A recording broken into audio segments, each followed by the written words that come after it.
Foi nessa viagem de férias, quando nós fomos para a Bahia, 3 meses de férias que o Adalberto tinha, aí passamos em Pirapora e batizamos o Avelar. A Avelar tinha 7 anos, mais ou menos, e já era batizada, mas tinha uma promessa de batizar, para ele ser feliz.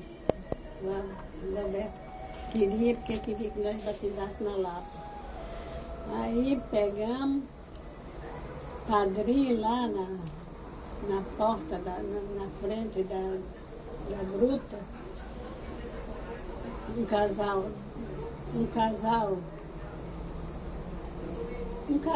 de jovem não, um casal, mas de meia idade, para ser padrinho, que ele não tinha padrinho. Era para procurar um padrinho lá. E um padrinho nós procuramos lá na Lapa. E depois dessa viagem, nós chegamos, fizemos essa viagem.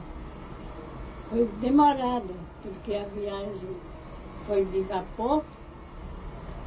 E quando chegou na Lapa, no Bom Jesus da Lapa, nós pegamos o trem e viemos para São Paulo. Ou nós fomos para a Bahia. Não, nós fomos para a Bahia nessa época.